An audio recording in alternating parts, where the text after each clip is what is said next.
ถือว่าใหญ่พอสมควรเด้ออ้าวได้มากยังอันนี้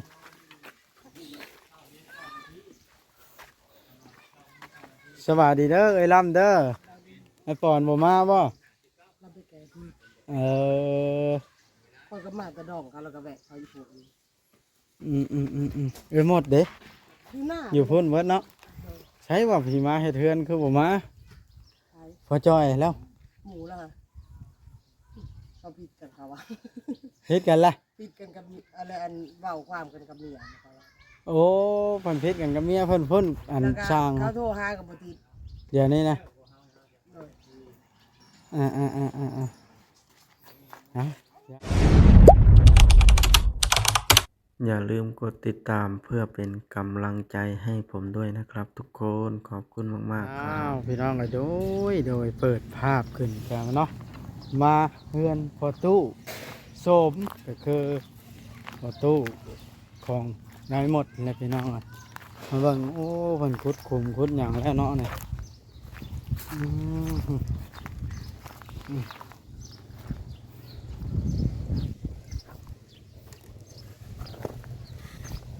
เด็กขุด8 ขุมอ่ะเนี่ย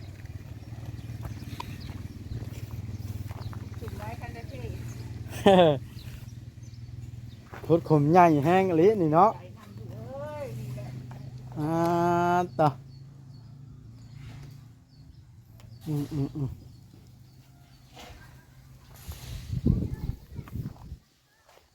ขุดขุมใหญ่แห้งลินี่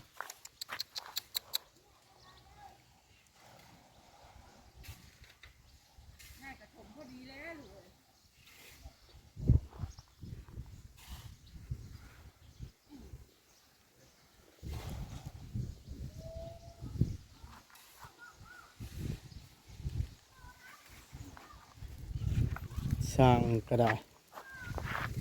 ถือว่าใหญ่พอสมควรเด้ออ้าวได้มากยังอันนี้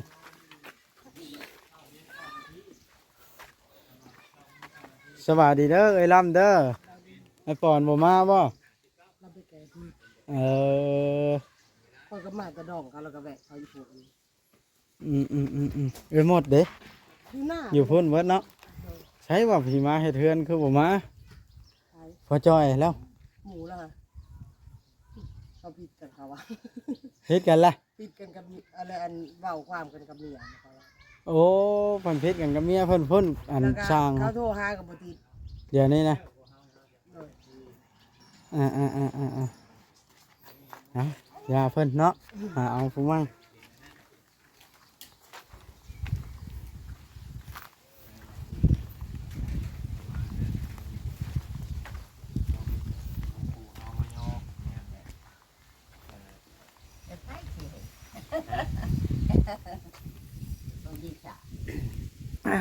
ต่อสร้างเป็นอันนี้เนาะไม่ได้ดิ้นนะอย่าโผล่ตาไม่เคยดิ้นมองอย่าโผล่ตาว่าเป็นนางจัก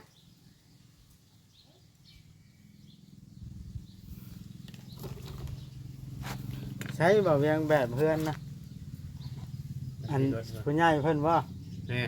ส่งมาให้เบิ่งนะมืดได้จอกันเนาะมืดเลยมันโทรศัพท์ตัวนี้มันเก่าเลยโอ้สร้างผู้อันเว้ากันแล้วเพิ่นปึ้งไปแล้วบ่ไปเลยเพื่อนเด็กกับเมียจังวะไปกินเรื่องอะไรเรื่องพวกเมียที่ยาน้องตัวนี้น่ะประตูใหญ่บ่นี่ไก่อยู่นี่นะเป็นเรือนไส้นะโอ้นี่เขาตั้งนั่นซื้อของน้ำซื้อดอกมันตั้งของน้ำได้ตัวนี้นะตัวนี้นะของครัวของน้ำเวลาประตูนี่มันทั้งนี้เป็นทั้งน้าเนี่ยทั้งนี้เป็นทั้งน้าเนี่ยประตูใหญ่นะมันจะเข่ากลางแบบนี้เลยนะแบบเพื่อนเนี่ยมันจะเข่าแบบของน้ำนี่พอเป็นทั้งน้าได้ตัวนี้ที่เป็นของน้ำกับของครัวได้หลังตัวนี้แสดงว่าตั้งเพียงกันนะอันชี้เสาเนาะแม่ ตั้งเพียงกัน4เสาแล้วนี่ตัวทางหน้านี่สิตั้มนะเจยมันหั่นนะระเบียงมันน่ะ กับเพิ่นครัวนี่เนาะทำกัน เป็นครัว ทำกันเนาะ แม่น เบิ่งนะ แต่ว่าตัวเรือนครัวนี่สิสูงขึ้นระเบียงหน้านี่นิดนึง อืม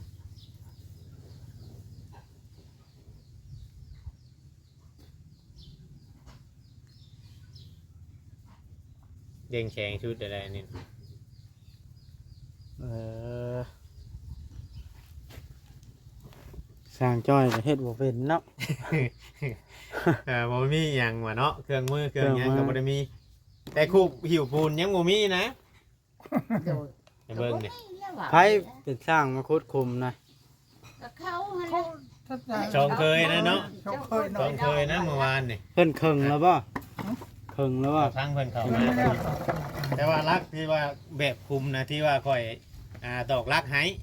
คุดชำนี่เด้อนะแต่ว่า ยังบ่ได้เคิง ข้อยหาก็เคยเห็นนี่แหละเฮ็ดเฮือนบ่ตีขอบก่อนมันบ่แม่นเฮ็ดเถียงนา เพื่อนแท้แล้วก็เขา ไม้ถึงไผก็บ่ได้อึดนั่นน่ะน่ะไม้เศษเก่าก็ได้ตัดไปตีขอบมันแล้วปกติ เพราะว่าตอกอันรักไว้ว่าให้เราคุดคุมไว้ทาเด้อเพราะว่าอันนั่นน่ะซื้อแต่ว่าคุดสีใหญ่อยู่นะค่อยสั่งไว้ เราก็คุดใหญ่แล้วเด้ คุดคุมสีใหญ่ไว้ได้มันเฮามาได้เพราะว่าช่างเพิ่นปีนแบบ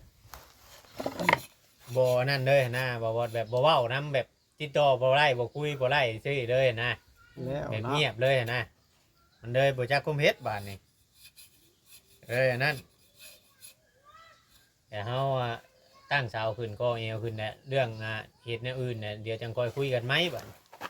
ประมาณนั้นเฮ็ดบ่ แม่นตั้งเสาเทคานมายังขึ้นแหละมาจังคอยว่าในเรื่องอื่นจังคอยเว้ากัน โอ้ยคอมเมนต์มันใกล้นี่ค่อยสิหับเที่ยวเฮ็ดแล้วนี่ นี่ว่ามันไก่ชุมเฮาเนาะ มันไก่มันบ่ไหวแล้วน้ำมันเที่ยวมาเฮ็ดบ่แม่นอื่นดอก อยู่เพื่ออยู่ใกล้อะไรนี่ มันค่อยอยู่ใกล้ค่อยสิรับเฮ็ดอยู่เรือนหลังนี่ โดย แล้วมีแต่ว่าหาหมู่หาทีมงานเฮานี่แหละเอาให้มันแล้วก่อนในขั้นตอนตัวนี้ขั้นตอนตัวตำบิดนี่ เท่าไรอันค่าสร้างอะตัวเวียง ต้นละพัน ฮะ ตั้งเสากับเทคานนี่ เพราะเพิ่นเมาเบิดหลังหันนะ มาว่าหลังบ่จังว่าเด้อตัวนี้ยังบ่ได้คุยกับผู้ใหญ่เพิ่น กันว่ารู้จักค่าสร้างแล้วค่อยสิล้มมันก็มันอ้ายเวียงสิมาเช่าห้องนอนเฮ็ดสิเป็นอะไร เอ่อเดี๋ยวอันตั้งตัวนี้ขึ้นก่อนคำว่านั่นกัน แล้วจังล้มกันแล้วจัง แม่ ป น ระเมินเบิ่งเนาะ แม่นตั้งตัวนี้ขึ้นก่อนเนาะแล้วจังร่วมกันไหม เบิดโง เนี่ย เฮานี่แหล้วบ่แม่นเนาะเท่านั้นว่ามา แม่น ตั้งทาน เพราะว่าทางเขาบ่จ้อยว่าทุกเพิ่นว่าบ่ได้มีหยังหั้นนะ ตั้งทานขึ้นเฮ็ดนี่บ่ได้ฮอดเดือนนั่นนี่ครับบ่ได้เฮ็ดนั่นนะ แม่มันก็สิบ่โดนดอกว่าบ่ได้เดี๋ยวจังร่วมกับผู้ใหญ่เพิ่นเดี๋ยวเฮาตั้งเสาตัวนี้ขึ้นแล้วแหละจังร่วมกับเพิ่นนั่นคือว่านั่นก็ ที่บ่ จุม บ่ เจ้าเฮ็ดเทือนท่านหมอใช้หึงบ่ บ่ฮอดเดือน เนาะ อ่า เฮ็ดเทือนท่านหม ทั้ อง ครัว บ่ ทั้ ได้ งห้องน้ำนะ แม่นบ่ได้โดน ช้างละบ้านบางเรื่องแบบมันเกิน ฮะ ช้างละบ้านย่ำบ่ได้อย่าบ่เป็น โอ้เป็นคือกันหั่นแหละมันบ่ได้ยากได้บ่ตุ สร้างน่ะเป็นเบิ่ง คำว่าเพิ่นเป็นช่างนะอันนี้มันบ่ได้ยากหรอกเฮ็ดที่จริงมันก็บ่ได้ยาก บ่ได้ยากไปเบิ่งว่าง่ายอยู่ มันบ่ได้ยากหรอกแต่ว่าอันนี้เพิ่นยากนํเพิ่นบ่มีเครื่องมือบ่หยังนี่แหละย่างคู่หิวปูนก็ยังบ่มีแบบนี้นะ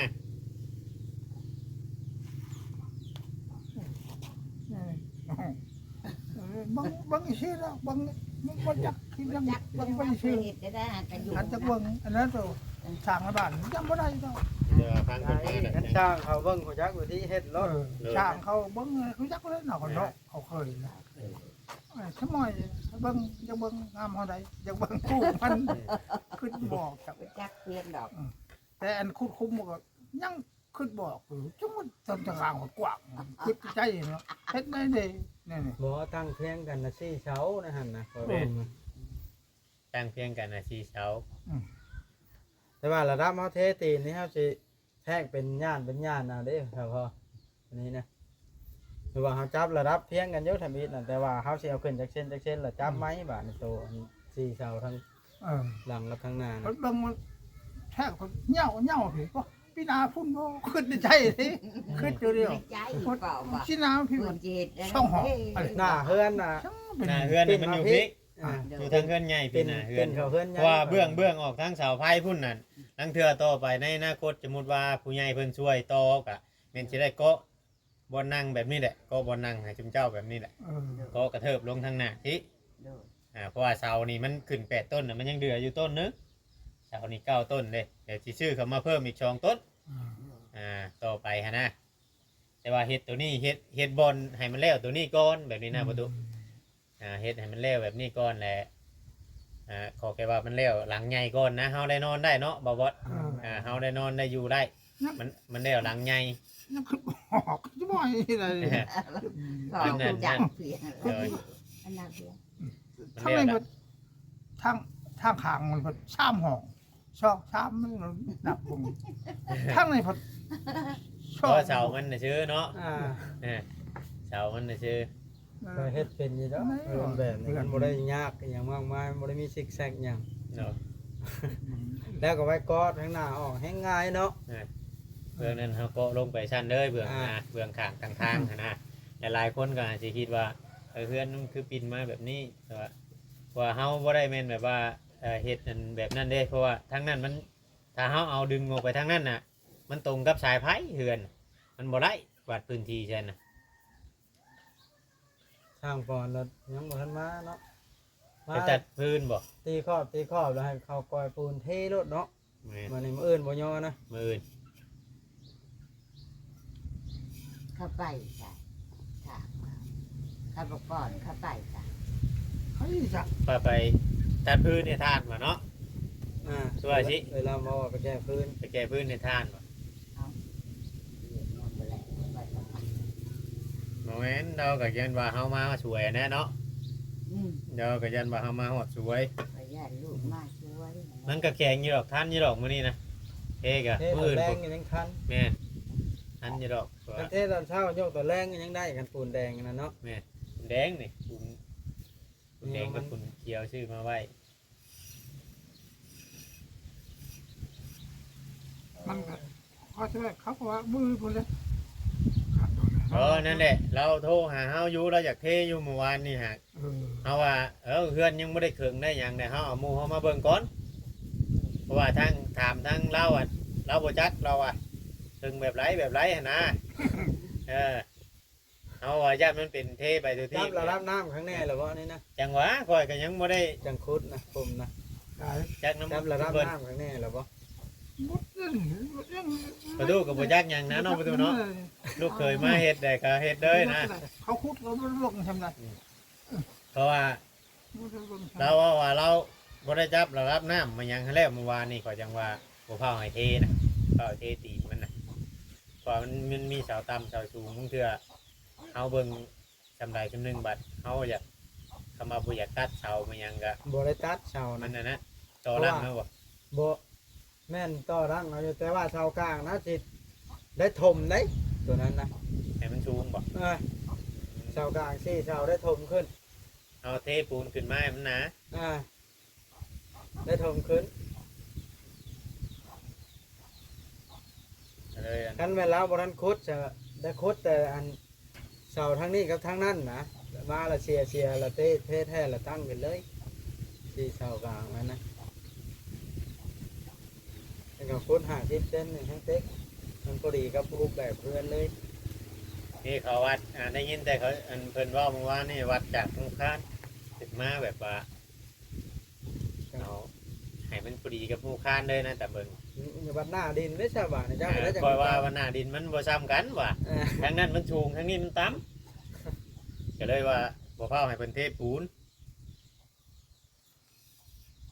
หน้าดินบ่ใช่ ก็แล้วแต่เช้าบ่วานนี่ซ้ำนี้แล้วบ่ เราคุดได้ เลย โอ้ยช้ำนี่เขาจะแล้วเลย อ๋อแสดงว่ามาเฮ็ดแต่เช้าเติบ โอ้ยเช่าเลย แต่ว่าวิธีเฮ็ดนี่มันอาจสิบ่คือกัน แต่ว่าผลออกมาน่ะมันสิคือกันอยู่เนาะบางคน แม่น เพราะว่าแบบ3 บวกมัน7แล้วมันยัง10 เนาะ แม่ 5 บวก 5 ก็ 10มามันโหนออกแบบเดียวแต่ว่ามันวิธีเฮ็ดคนละแบ กำ บ ลังคนใช้กับปลูกหวานนี่3 คน อืมเอาอย่างนี้บอกเพิ่นว่าคำว่าพวกพ่อพวกลุงมาเฮ็ดจะให้เฮ็ดน้ำบ่จังบ่ให้อยู่ซื่อๆบ่จำเงินชื่อขนมน่ะแต่10,000น่ะจะเอาให้ดอกบ่ไปเฮ็ดงานก็บ่ได้ไป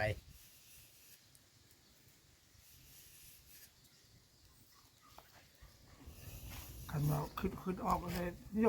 ไปเบิ่งแพ้เขาขุดเลยเนี่ยโอ้ยมันเป็นทางเป็นเลยเนาะขึ้นออก มันบ่คือแต่กี้แล้วเนาะประตูเนาะ โดย เฮ็ดเพื่อนเฮ็ดชานข้าวแต่กี้มันแบบไปแบบนึง ใช่กับเพื่อนบอกว่าคือตะกี้คือเพื่อนอันนี้พอ ตั้งขึ้นรถเนาะ สิทั่วไป แน่นเพียง ได้ ตาม อยู่ เพียงแล้วเอา สิครั้งหายได้ยังหายได้อยู่เดี๋ยวโว้ยเป็นครั้งเป็นเฮ็ดจะม่อยคือ จะม้อย คือเถียงนาแน่เนาะเฮ็ดขึ้นเอาได้เถียงนาไม่ถึงแค่ตั้งแค่บังใดก็ว่าคือคางมันถึงแหละเฮ็ดเอาได้ ได้ก่อนมาแล้ว ไปน้องที่ยมเราอยู่เนาะนี่ประมาณนี้ก่อน เบิ่งไอปอนกันบัดน่ะ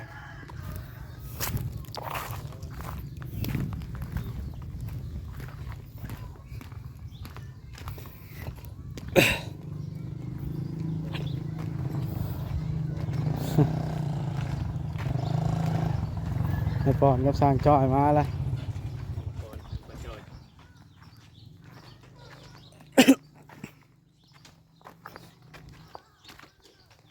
สบายดีเด้อไอปอนเด้อ สบายดี อ่า มาสร้างจ้อยเข้ามา เข้ามาสร้างจ้อย นั่นว่าสร้างใหญ่นะ สร้างใหญ่เด้อ ฮะสบายดีสร้างใหญ่เคิงแล้วบ่นี่ไอปอนเคิงเลยเอาเล็กสากจับเบิ่งแล้วแจมันนะ บ่ได้ศึกษาเลยใช่ไหม แจมันนี่เจ้าต้องจับเล็กสากเบิ่งก่อนได้นี่นี่มันได้สากอยู่บ่นะมันชั้นบัดมุ้งสังกะสีพุ่นได้เจ้าสิ แม่นล่ะ เจิดนะ มันสิได้เนาะ อ่า เกิดขึ้นเกิดที่เลย แม่นล่ะ บ่ได้มีเลยบ่เด็กสร้างน้ำ บ่ เจ้า มีเลย เห็นไหมบอกยังไปซื้อเอาอยู่ฮันเวียดนะ พอจ้อยนะไปซื้อ ฮันเวียดนั่นนี่ กินได้กิโลจักนั่นเด็กสร้างอันชายนั่นเพียงแก้วมาอยู่บ่เห็น เอามาอยู่ในรถนี่อันนั้นไอ้ปอน แต่เด็กสร้างบ่ เอาแต่เล็กสากแล้วก็มีก้านนึงมีเฟิร์สนะ เปิดอะไรทางบ่ว่าเป็น ผู้เด้ แทนการไอ้ปอนนี่มานี่ก็สิถามว่าเข็นหรือเจ้าสิเฮ็ดแบบไหนนี่ ไปว่าเลยบ่เวียงหมดเลย ในความคิดเจ้าผู้สิเฮ็ดอะนะ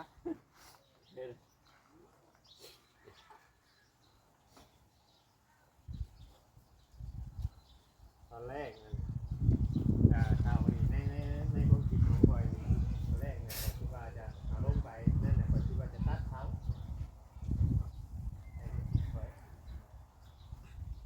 ว่าเสามันตรงเพื่อนมันเสามันบ่ซ้ำกันอยู่แล้ว ตัดออกไปเลยส่งไปหาที่แอมเรียกส่งไปหาที่ ยากนะจัดเจาะกันว่าฮู้มันชื่อกันแน่ๆเบิดก่อนละถึงท่านละตั้งเทียงกันเบิดก็ได้ต่อดังออกไปนะ ทางนี่บอก เพราะว่าเขาเป็นรวงยาวเลยเลยครับ ทางยาวเลยทาง มันจะบริตีงูไหม ทำกันเบิดนะแม่นเป็นเบิดเนาะนุ่มบอลโดยแท้เบิดแท้แล้วพานแท้เบิดทำกันเบิดอันนี้เสามันเลยยาวทำกันเพื่อนมันดีโบนั่นเลยปฏิบัติตัดเสา โตตั้งเอาเนาะ ก็นะเอาตัดเลี้ยงกันเลยตัดเลี้ยงกันเลยนี่นะ ทางเทกันเลยเนาะ กันว่าเพราะว่าเขาบริใช้ตั้งเสาคนละยี่ห้อไหมมันแตกเดียวเนาะแล้วละต่อดั้งในกลางเนาะระหว่างนั้นเดียวข้างตั้งเอาติดเนาะโอ้กองถอยบ้านนะ มาต้มนะตามันบ่นะ เบิด บ่ได้แตกบ่ได้แตก แต่ก็